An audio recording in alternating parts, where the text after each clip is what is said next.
प्रायोजक हैं रोजगार डेवलपर्स। नमस्कार, मैं हूं आपके साथ सिमरन और आप देख रहे हैं पल्स 24 न्यूज।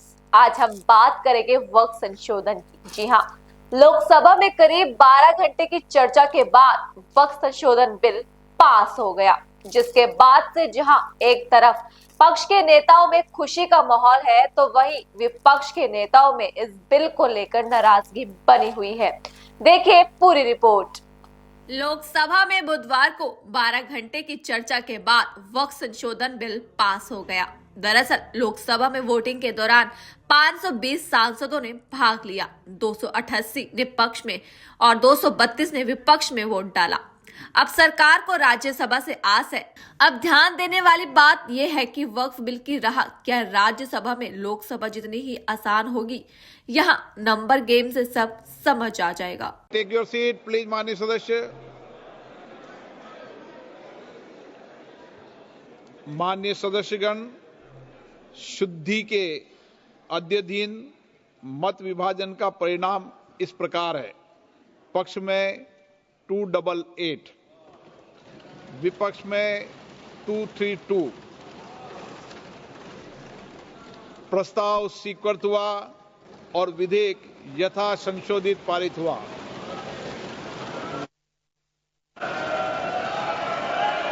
लॉबी खोल दी है माननीय सदस्य, लॉबी खोल दी है, लॉबी क्लियर कर दी है।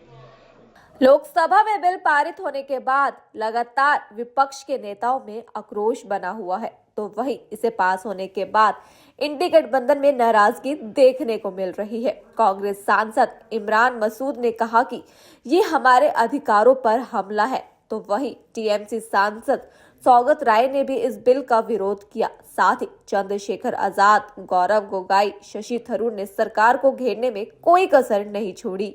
हमने अपनी बात रखी, बहुत सारे साथी अपने जमीर की आवाज को नहीं सुन पाए, इसलिए बिल पास हो गया। लेकिन हम इस लड़ाई को अधूरा छोड़ेंगे। हम लोग सड़कों पे इसको लड़ेंगे, जैसे हमने किसान आंदोलन लड़ा था उसी तरह से हम लोग सड़कों पे लड़ेंगे, और जब तक लड़ते रहेंगे जब तक जो है किसान आंदोलन ये बिल भी सरकार वापस नहीं देती। लेकिन ये लड़ाई क्यों, जब सरकार लगातार यही कह रही है कि हम इसमें मुसलमानों का कहीं भी अहित नहीं है, विपक्ष नैरेटिव सेट करना चाहता है कि हम जब नोटबंदी की गई थी तब भी यही कहा गया था, इससे लोगों का भला होगा। जब किसान बिल आए थे कानून में तब भी यही कहा गया था, हमेशा यही कहा जाता, लेकिन उसका परिणाम बाद में पता लगता है। मैं आज आपको कह रहा हूँ 4-6 महीनों में हमें पता लग जाएगा कि सरकार का एजेंडा क्या है।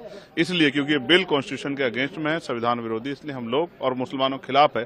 इसलिए फिर भी हम अपनी बात को सड़क पर जाकर रखेंगे। आज हमने पार्लियामेंट में रखी है, अब हम सड़क पर जाकर अपनी बात जनता के बीच में रखेंगे। कल आज ही मतलब अगर राज्यसभा में हो जाएगा, डिस्कशन होगा इस पूरे विषय पर, उस पर क्या कुछ कहेंगे?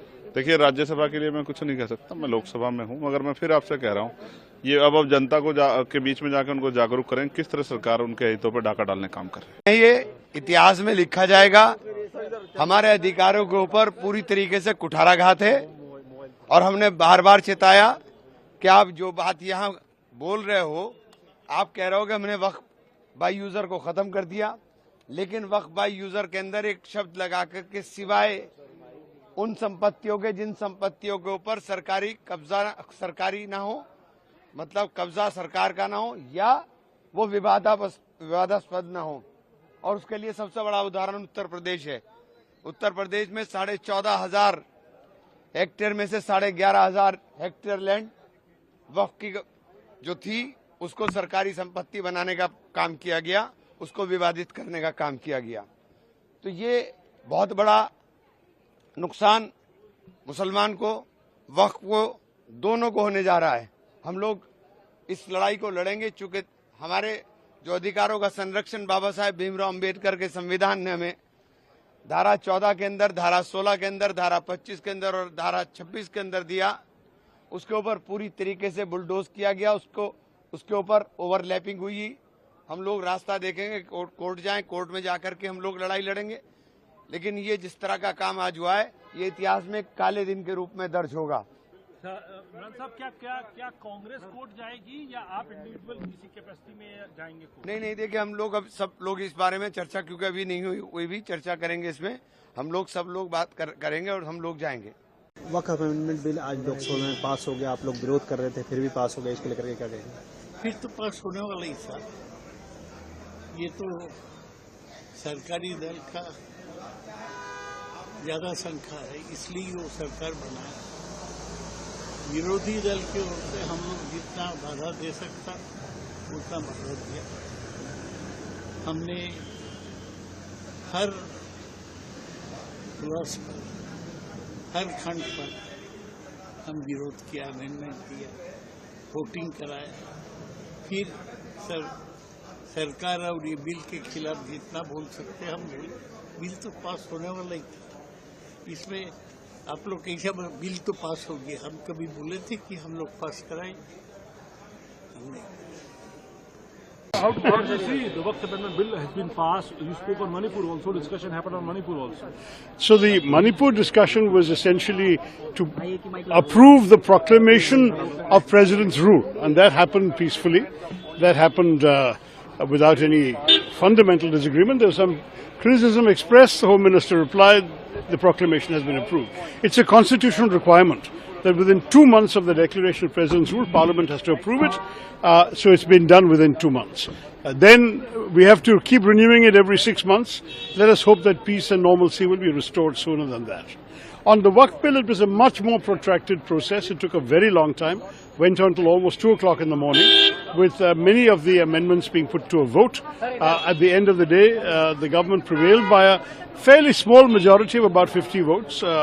It wasn't, I must say, an easy matter. There were very strong views expressed on all sides of the debate. I myself did not speak in the debate, but I can tell you that as far as Parliament is concerned, a very thorough airing of all the issues was heard, and that's all that happened today. The BJP party मांग करती है सरकार से, तथा बहुत आरोप लगाए जाते हैं, लेकिन आज जब गृह मंत्री सफाई दे रहे थे तो leader of opposition Rahul Gandhi उस वक्त मौजूद नहीं थे, सदन से चले गए। देखिए, बात ये है, जब सुबह वक़्फ़ बिल आएगा, इसके अलावा तो कोई बात नहीं थी। 8 घंटे उसके ऊपर चर्चा होगी, चर्चा के बाद जो भी निर्णय होगा, जो भी पास होना है या नहीं होना है, उसके ऊपर लोग वोटिंग करेंगे, जहाँ जो भी फैसला होगा। तो उसके लिए सभी पार्टियों ने व्हिप जारी किया था, लेकिन बाद शाम पता चलता है कि मणिपुर भी लेके आ रहे हैं। तो अभी 2-2:30 बजे तक तो वो चला है जी मणिपुर का बिल, वक़्फ़ का। तो उसके ऊपर लंबी चर्चा की, हमारे सभी सांसद बैठे हुए हैं। और सुबह के आप समझोगे, हमने पहले 9:30 बजे पार्टी का मीटिंग लिया। अभी इतने समय में कैसे तैयारी हुई? हमने बहुत सारी इंडिया अलायंस के सभी पार्टी ने बोला आप इसके ऊपर सुबह चर्चा कीजिए। हम चर्चा करने के लिए हम ही मांग रहे हैं, हमें चर्चा तो करने दीजिए। लेकिन सरकार ने अंधेरे के रास्ते में भागने की एक रास्ता ढूंढा है, क्योंकि फिर सभी दल जो है वो वॉकआउट कर गए कि हमने इस पर बात ही नहीं करना। तो इसलिए ये इनका एक चोर मोरी का तरीका था, रात के अंधेरे में भागने का तरीका था। ये जल्दी क्योंकि इनके पास नंबर गेम तो है ही है, इनको पता हमने नंबर गेम से पास होना है। तो ये उसी तरीके को ये अपनाते हुए, क्योंकि स्पीकर साहब ने जब उनको रिक्वेस्ट भी की, हमने बोला कि अभी 2 बज गए हैं, अब सुबह हो गई है, 9 बजे हमारी पार्टी की भी मीटिंग है, तो आप सुबह 11 बजे आप इसको ले आइए, 12 बजे आप क्वेश्चन आवर के बाद। तो वो नहीं माने, तो पार्टी सारी आउट होगी, वॉकआउट करके। But today Waqf Amendment Bill passed. What is your comment now? See, the bill passed narrowly. There was a difference of only 56 votes. The bills passed with yeses being 288, noes being 232. I think we put all the points that the people of India wanted us to put. Right now, we are unhappy with the result, but we will continue to fight to defend the Constitution, to protect the rights of minority institutions, and we're going to make sure and be vigilant that this bill is not misused to create a further law and order situation in the country. So, sir, what will the next step? What, like you mentioned so many points, we will watch what rules this government wants to make.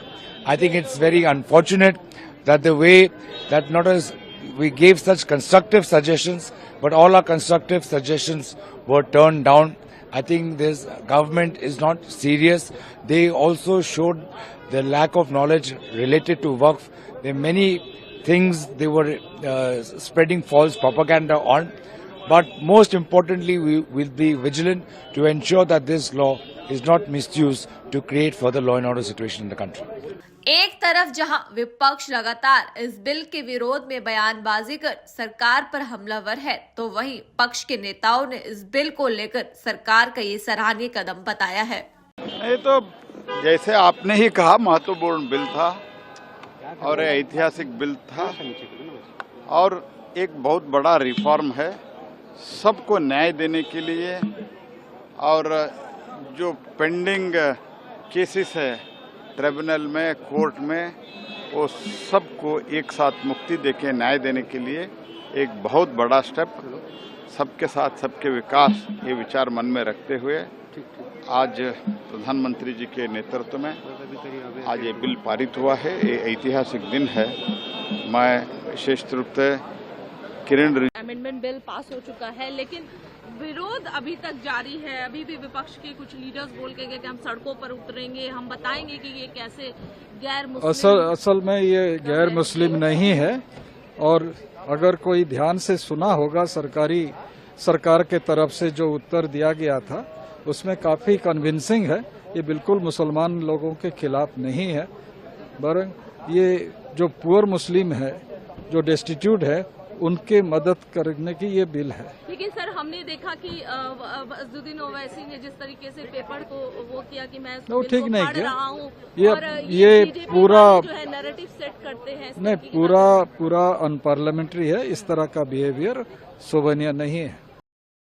13 घंटे से अधिक चर्चा के बाद लोकसभा में वक्फ संशोधन bill पारित हो चुका है।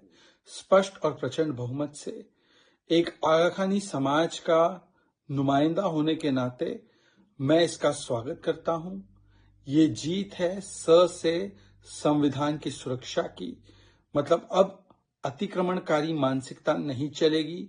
वक्फ जो मन चाहे उस पर दावा नहीं कर पाएगा। वक्फ के क्लेम्स पर अब ट्राइब्यूनल में ही नहीं बल्कि कोर्ट में भी सुनवाई होगी। और से सामाजिक न्याय की भी जीत हुई है। मतलब कि जो गरीब मुस्लिम है, जो पसमानदा है, जो बेवा है, यतीम है, उनको भी लाभ मिलेगा वक्फ की प्रॉपर्टीज से। इससे पहले वक्फ की प्रॉपर्टीज लैंड ग्रैबर्स, कुछ अमीर नेता मिलकर लगातार उसका गलत इस्तेमाल कर रहे थे। तो ये से सुशासन की भी जीत है। गुड गवर्नेंस, अकाउंटेबिलिटी, ट्रांसपेरेंसी और करप्शन मुक्त एक व्यवस्था अब वक्फ में मुमकिन हो पाएगी। अब ये बिल राज्यसभा में जाएगा और जब कानून बन जाएगा तब ये सारी बुराइयां जो वक्फ के सिस्टम में थी कांग्रेस के चलते, उनके वोट बैंक की राजनीति के चलते, वो समाप्त होगी। आज भी कुछ लोग भड़काने की, मुस्लिम समुदाय को बहकाने की कोशिश कर रहे थे। जो कहते थे सीए से नागरिकता छिन जाएगी, वो कहते हैं कि ये वक्फ एक्ट से या ये वक्फ कानून से मस्जिदें और कब्रिस्तान छिन जाएगी। ऐसा कोई प्रावधान इस बिल में नहीं है। ये बिल रेट्रोस्पेक्टिवली लागू नहीं होने वाला है। उल्टा ये बिल गरीब मुसलमानों के अधिकारों को सुनिश्चित करेगा, महिलाओं के अधिकारों को सुनिश्चित करेगा और संवैधानिक व्यवस्था को कायम रखेगा। ये जीत है सुशासन, सामाजिक न्याय और सुरक्षा संविधान की। बहुविध जो कांग्रेस ने 2013 में गलत किया था तुष्टीकरण को लेकर के, उसका शुद्धिकरण किया गया और गरीबों के लिए, महिलाओं के लिए उसमें सबका स्थान रखा गया है। हम उम्मीद करते हैं कि अब आने वाले दिन में एक खुशहाल वक्फ बोर्ड का दृश्य होगा।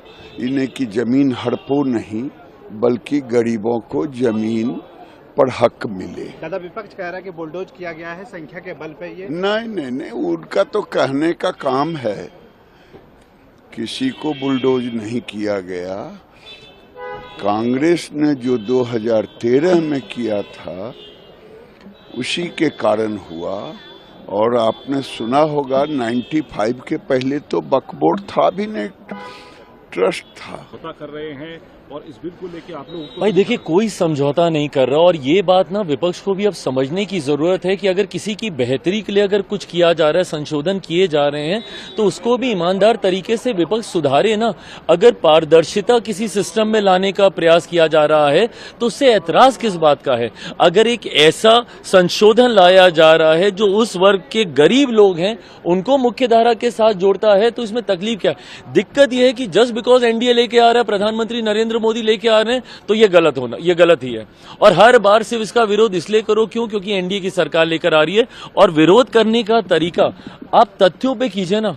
आज मुझे बता दीजिए कितने ऐसे विपक्ष के सांसद हैं जिन्होंने तथ्यों की बात की? उन्होंने सिर्फ एक जनरलाइज स्टेटमेंट दिया कि मुसलमानों के विरोध में है ये सरकार, मुसलमानों को खत्म करना चाहती है, मुसलमानों को हाशिए पे फेंकना चाहती है। हम लोग के ऊपर भी वही आरोप। हाँ, मुझे बताइए, मैं रामविलास पासवान का बेटा हूं। मेरे नेता, मेरे पिता ने अपनी पार्टी को समाप्त कर दिया 2005 में, मुस्लिम मुख्यमंत्री बिहार में बने, उसकी पैरवी करते करते। उस वक्त कहां थी ये तथाकथित सारी सेक्युलर पार्टियां? क्यों नहीं आ गई ये समर्थन में? आज मेरी धर्मनिरपेक्षता के ऊपर, आज मेरे सेक्युलरिज्म के ऊपर आप सवाल खड़े करते हैं, बट उन लोग का आप साथ देते हैं जिनको सच्चर कमेटी की रिपोर्ट कहती है कि भैया मुसलमान की बदहाल परिस्थिति के जिम्मेदार ये लोग हैं। कांग्रेस का आप साथ देंगे, राजद जैसी पार्टी का साथ देंगे जिन्होंने खुद वक्त को लेकर, लालू जी का बयान वायरल है आज की तारीख में, हर कोई जान रहा है उन्होंने क्या कहा क्या नहीं। और विपक्ष की ये आदत बन गई है डराने की लोगों को। इन्होंने इसी तरीके से डराते डराते सीए के बारे में इन्होंने भ्रम फैलाने का प्रयास किया कि वो नागरिकता छीन लेगा। कौन से मुसलमान की नागरिकता छीन ली गई मुझे बताइए? मैंने सदन के इसी पटल में मैंने बोला था कि हाथ कंगन को आरसी के आने वाले समय में पता चल जाएगा किसकी नागरिकता गई। इतना समय हो गया, कौन से मुसलमान की नागरिकता छीन ली गई? धारा 370 हटाने को लेकर इसी तरीके का भ्रम फैलाया गया। हर बार लोगों को सिर्फ डरा कर, और आज पुनः अगले 2 साल में पता चल जाएगा ना, 2029 में हम लोग फिर जाएंगे चुनाव में, 29 के चुनाव में परिणाम दिख जाएंगे। अभी बिहार का चुनाव है 6-7 महीने के बाद, उसमें पता चल जाएगा भैया। अगर आप मुसलमानों के हक में, और ऐसे मुसलमानों के हक में जो गरीब वर्ग से आते हैं, उनको मुख्य धारा के साथ जोड़ने की सोच के साथ लाते हैं, तो इन लोगों को तकलीफ होती है। क्यों? क्योंकि ये लोग भ्रष्टाचारियों का संरक्षण करने की सोच रखते हैं। ये संशोधन मैं ईमानदारी से मानता हूं, मैं रामविलास पासवान का बेटा हूं, कोई ऐसी गलत चीज का मैं पक्ष नहीं लूंगा जो मेरे पिता की विचारधारा के खिलाफ जाए। मेरा कमिटमेंट ना सिर्फ समाज के इस वर्ग के साथ है, मेरा कमिटमेंट मेरे पिता की आइडियोलॉजी के साथ भी है। तो मैं कतई उसके साथ मैं समझौता नहीं करूंगा। मैं मानता हूं कि ये संशोधन प्रो पुअर मुसलमान है, ये संशोधन उन महिला मुसलमानों के हक में है जिनको अभी तक हाशिए पे रखा गया है। मणिपुर पे चर्चा हो रही थी, राहुल गांधी उस वक्त नहीं थे। अब ये बता दीजिए इन लोग की गंभीरता, एलओपी की गंभीरता बताइए। आज सुबह जब ये भी आया, जब ये वफ्द को भी जब इंट्रोड्यूस किया जा रहा था, for the longest time LOP was missing. अभी जब मणिपुर वाला मामला, मणिपुर इतनी बार ये लोग कह रहे हैं, उसका राजनीतिकरण कर रहे हैं, सब कर रहे हैं। और जब गृह मंत्री जी जब उसके ऊपर जब जवाब दे रहे हैं, जब अपनी बातों को रख रहे हैं, जब स्पष्टीकरण दे रहे हैं, आपके सवालों के जवाब दे रहे हैं, तो आप मौजूद रहना भी जरूरी नहीं समझते? वक्त के दुनिया भर के ये लोग माहौल बना रहे हैं, जनता के बीच जा रहे हैं, मुसलमानों के बीच जा रहे हैं। आप दिन के विजुअल्स निकाल के देखिए, विपक्ष के कितने सांसद कब कब मौजूद थे। और खास तौर पर एलओपी की भूमिका, भाई you have to be present in the house, counter us every time, then you say that कि ये स्पीकर आपको बोलने नहीं देते, सरकार आपको बोलने नहीं देती। आप रहिएगा तब तो आप बोलिएगा, आप रहेंगे नहीं तो बोलेंगे। 3 स्टडी टूर भी हुए थे, आज फाइनली वो वक्फ बिल लोकसभा से मंजूर हो गया है, क्या कहना है आपका? ये वक्फ बिल पारित हुआ है। आज से देश के उन वाकिफ को जिनके मन में अपनी प्रॉपर्टी को गॉड के नाम पे वक्फ करने का काम करते थे और उसकी इनकम से गरीब को, महिलाओं को, खवातीन और पसमानदा को उसका फ़ायदा मिले, जो अभी तक नहीं मिल रहा था। आज का दिन एक ऐतिहासिक हो गया कि अब केवल फ़ायदा नहीं मिलेगा, बल्कि उस वक्फ बोर्ड में ओबीसी के लोग, पसमानदा महिलाओं का प्रतिनिधित्व होगा। अब केवल वक्फ के और किसी गवर्नमेंट या प्राइवेट के डिस्प्यूट में उसको हाई कोर्ट, सुप्रीम कोर्ट जाने का अधिकार मिलेगा। आज जिस तरीके से पिछले बरसों से 123 बड़ी प्रॉपर्टी जो ब्रिटिशर्स ने यहाँ एक्वायर किया था उस पर वक्फ क्लेम कर रहा था, इसी तरह से देश के और हिस्सों में था, आज उसका पटक्षेप हुआ है। अब जो भी वक्फ होगा उस वक्फ प्रॉपर्टी का एक रजिस्ट्रेशन होगा, डीड होगा, उसको वामसी पोर्टल पे अपलोड किया जाएगा और उसकी रखरखाव के साथ उसकी इनकम का ऑडिट सीएजी के द्वारा नियुक्त किए हुए रिटायर्ड ऑडिटर्स करेंगे तो कम से कम इनकम बढ़ेगी। एक चिंता का विषय था कि देश में रेलवे और डिफेंस के बाद भारत में सबसे ज़्यादा प्रॉपर्टी वक्फ की थी और इनकम कुछ करोड़, जहाँ की सच्चर कमेटी ने कहा था कि अगर ठीक से हो तो 12,000 करोड़ उस समय उन्होंने अनुमान किया था, लेकिन इसके बावजूद तनख्वाहें नहीं दी जा सकती थी वक्फ बोर्ड में। तो आज जिस तरह से सरकार ने कहा था कि हम इस वक्फ बिल को इसलिए अमेंड कर रहे हैं कि जिससे ट्रांसपेरेंट हो और लोगों का इसका फायदा मिले, गरीब को, आम मुसलमान को। लेकिन सर, विपक्ष के लोगों ने जो आरोप लगाया कि जेपीसी में भी उनकी बात नहीं सुनी गई, चेयरमैन ने मनमानी की, उसके साथ उन्होंने ये भी आरोप लगाया कि सरकार कोशिश कर रही है दखल अंदाजी करने का, जो रिलीजियस प्रैक्टिस है उसमें दखल अंदाजी करने की कोशिश कर रही है। इस तरह के आरोप लगाए गए। एक तो वो झूठ बोल रहे हैं, जेपीसी में भी इसी तरह से मीटिंग होती थी, आज भी 12 बजे से डिबेट शुरू हुआ। आज तो पूरा देश देख रहा था, नहीं अगर जेपीसी की तरह से मीटिंग होती तो चाहे 2:30 बजे रात तक हुआ, कहते हमें वहाँ नहीं बोलने दिया गया। क्योंकि जिस तरह से वो आज इस वक्फ बिल को लेकर के जब गृह मंत्री अमित शाह जी ने कह दिया कि हम न मुतवल्ली में दखल करेंगे, न वक्फ की प्रॉपर्टी में दखल करेंगे, न वाकिफ में दखल करेंगे, केवल वक्फ की रखरखाव के लिए बेहतर एडमिनिस्ट्रेशन हो, उसकी इनकम हो, उसका फ़ायदा गरीबों को मिले, वो है।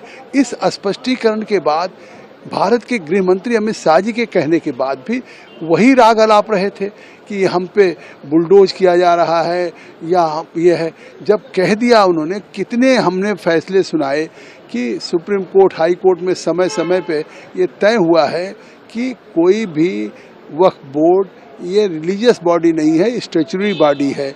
रिलीजियस बॉडी होती तो शायद दखल नहीं होता, ये तो केवल रखरखाव की बॉडी है। सर, एक आखिरी सवाल है, जिस तरह से आप लोगों ने जेपीसी में मेहनत की थी, आज अगर बिल को मंजूरी मिली है, आत्मसंतुष्टि है चेयरमैन के तौर पर आपको? अब मुझे तो इतनी प्रसन्नता है कि जिस समय मुझे ये जिम्मेदारी मिली और जिस तरह से all India Muslim personal law board हो, ओवैसी हो, कांग्रेस हो, सपा हो, जिस तरह से इसमें गुमराह कर रहे थे, लगातार झूठ बोल रहे थे, मुझे लगता था एक चुनौती है।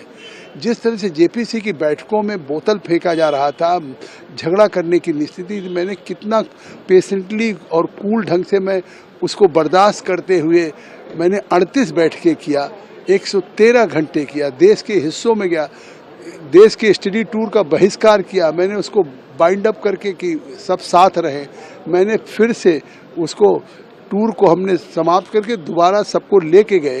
तो मेरी मंशा थी कि हम जब सरकार चाहती कि इस पर ज्वाइंट पार्लियामेंट्री कमेटी में सभी स्टेक होल्डर्स के साथ, सभी पार्टी के सांसदों के साथ एक आए। मुझे इस बात की खुशी है कि हमने जितने अमेंडमेंट्स किए और जो रिकमेंडेशंस रिपोर्ट में दिया, सरकार ने पूरा उसको स्वीकार किया। वक्फ बिल, उम्मीद जिसकी हम बात करते हैं, एक नई आशा है इससे, क्योंकि जो मुस्लिम समुदाय के बच्चे हैं, महिलाएं हैं, वो गरीब मुस्लिम परिवार जिनको इसके लाभ से दूर रखा गया।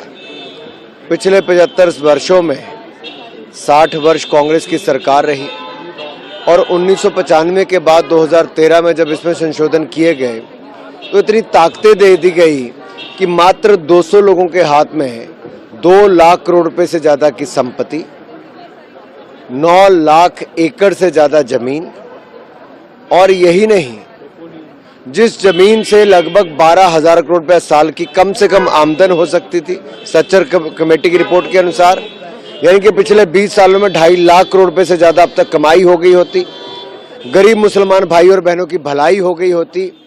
कांग्रेस ने वो नहीं की, चंद गिने चुने लोगों के हाथ में देकर रखा।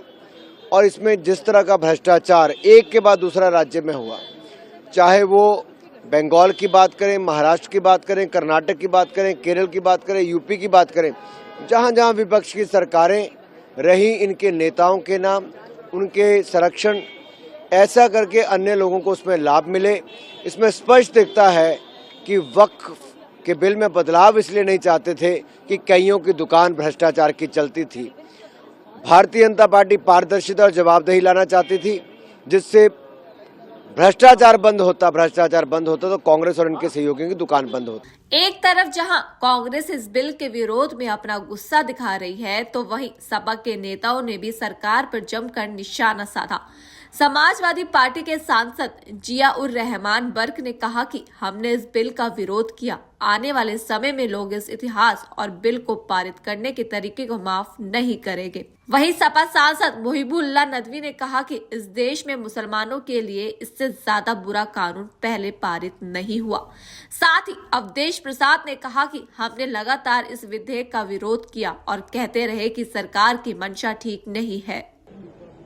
जमहूरियत में, डेमोक्रेसी में सर गिने जाते हैं और भावनाएं और जज्बात जो है वो कहीं दब जाते हैं, और जब लोग इख्तिदार में होते हैं तो बहुत सी चीज़ों का उनको अंदाज़ा नहीं होता। चूँकि एक अहंकार भी होता है और बहुत सी चीज़ें हैं, लेकिन जो हुआ वो मैं समझता हूँ कि मुसलमानों के साथ इस देश में इससे ज़्यादा बुरा कोई और कानून पास नहीं हुआ होगा। और ये एक उनके साथ जिस तरह का कानून संविधान को बालाए ताक रख करके जो किया गया है, आर्टिकल 26, 25, 14, 15 उन सबको बिल्डोज किया गया है, तो ये बिल्कुल नामुनासिब कदम है। All India personal law board ने कहा है कि इसको लेकर के हम नेशन वाइड एक मुहिम चलाएंगे, तो आप लोग भी कुछ करेंगे इसको लेकर? नहीं, जाहिर सी बात है कि मुस्लिम पर्सनल लॉ बोर्ड ही नहीं, जो पंजाब से हमारे सिख एमपी थे उन्होंने भी अपनी चिंता व्यक्त की बहुत ज़बरदस्त तरीके से, और इसी तरह और लोगों ने भी की। जो राजस्थान के एमपी थे उन्होंने भी की, कश्मीर के थे उन्होंने भी की। तो ये तो पूरे देश में एक इस बिल को लेकर के बहुत गंभीर सवाल खड़े हो गए।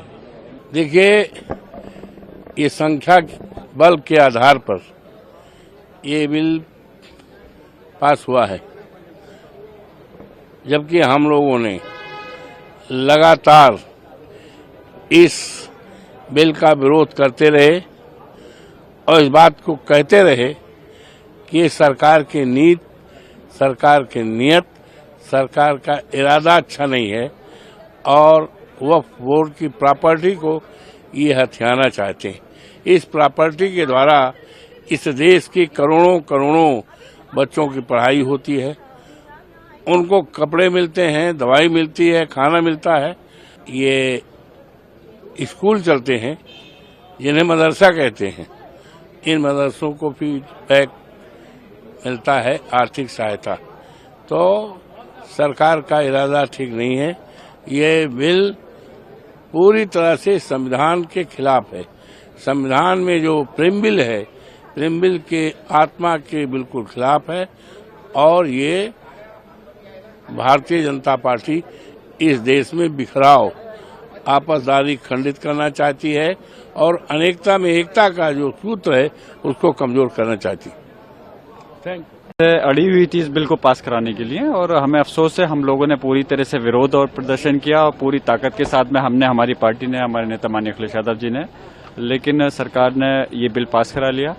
और आने वाले समय के अंदर जब पुराने समय को याद किया जाएगा तो इस इतिहास को लोग माफ नहीं करेंगे कि किस प्रकार से इस बिल को पास कराया गया। लेकिन देखिए, सरकार लगातार यही समझाने की कोशिश कर रही है कि गलत नैरेटिव ना सेट किया जाए। ये मुसलमानों के हित में है, महिलाओं के हित में है, जो गरीब मुसलमान है उनके हित में है, तो लगातार विरोध क्यों? क्या हित में है, मैं पूछना चाह रहा हूँ। अगर ये हित में है तो फिर सरकार को समझाने के प्रयास की जरूरत ही क्यों पड़ रही है? अगर ये हित में है तो ऐसी चीज सामने ही क्यों आई कि क्यों लोगों को, सरकार को ये समझाना पड़ रहा है कि ये उनके विरोध में नहीं है, उनके हित में है? और अगर हित में है तो बताएं, क्या महिलाओं की जहां तक बात है, महिला पहले से, उसके अंदर 2 महिलाओं का पहले से है और उससे ज्यादा भी हो सकती हैं, तो कौन सा नया तीर मार दिया सरकार ने? उन महिलाओं को क्या सम्मान दिया है? तो इस प्रकार से जो बिल क्या है, यकीनन हम ये कहते हैं कि आपस में बिल ऐसा होना चाहिए जो कि समाज की तरक्की हो। और देखिए, जब हर समाज की तरक्की होगी तो तभी देश पूरी तरह से विकास करेगा। अगर एक समाज को टारगेट करेंगे तो फिर देश के प्रति आप विकास के प्रति वो वफादारी नहीं कहला सकते। देखिए, हाँ बिल्कुल, अभी तो हम लोगों ने पूरी तरह से इसके प्रयास किया कि बिल पास नहीं होना चाहिए, लेकिन जाहिर सी बात है कि बिल जो पास होता है वो नंबर से होता है। तो सरकार के पास में जो बहुमत था, और आज भी मैंने जो सदन में बोलते में मुझे मौका मिला पार्टी की तरफ से, मैंने कहा इस बात को कि आने वाले समय में जनता उनके सहयोगी दल को, एनडीए के सहयोगी दल को माफ नहीं करेगी, चाहे वो बिहार के हों, चाहे आंध्र प्रदेश के हों या कहीं के भी हों। तो इसलिए और अब राज्यसभा में आएगा तो पूरा प्रयास करेंगे कि वो उसको वहाँ रोक सके। अदरवाइज अगर पास होता है तो उसके बाद में हम इसकी लड़ाई को जो हमारी तंजीमें हैं समाज की, जो जिस तरह से इसको लड़ना चाहती हैं, सड़क पर लड़ना चाहती हैं, तो हम तब भी साथ रहेंगे और जरूरत पड़ेगी तो न्यायालय भी जाएंगे। कोई सपोर्ट नहीं कर रहा। देखिए, जहां तक बात है मिसाल के तौर पर कि अगर कहीं 95% अगर किसी चीज में कहीं वोट समर्थन में है या किसी चीज के विरोध में है तो लगभग वो 100% के ही कहलाते हैं। और मैं इस बिल में मैं गारंटी के साथ में कहता हूँ, हमारे समाज का आप 1% तो छोड़िए, कुछ % भी लोग मुश्किल से साथ हो पाएंगे इस बिल के, क्योंकि जाहिर सी इस बिल को क्लियर है, ये बिल जो है हमारे समाज को तोड़ना और कमजोर करने के लिए लाया गया। लोकसभा में बीते बुधवार को केंद्रीय मंत्री किरण रिजिजू ने विपक्ष के भारी हंगामे के बीच इस बिल को पेश किया था, जिस बिल को लेकर पक्ष विपक्ष में देर रात तक चर्चा हुई और अंतिम में इस बिल पर मोहर लग गई। लेकिन अब बारी है राज्यसभा की। क्या राज्यसभा में इस बिल को पास किया जाएगा? अगर बिल राज्यसभा में भी पास होता है तो विपक्ष की अगली रणनीति क्या रहेगी, ये तो देखने वाली बात होगी। फिलहाल के लिए आप मुझे दीजिए इजाजत और बाकी की तमाम खबरों के लिए बने रहिए पल्स 24 न्यूज के साथ। नमस्कार। इस प्रोग्राम के प्रायोजक थे रोजगार डेवलपर्स।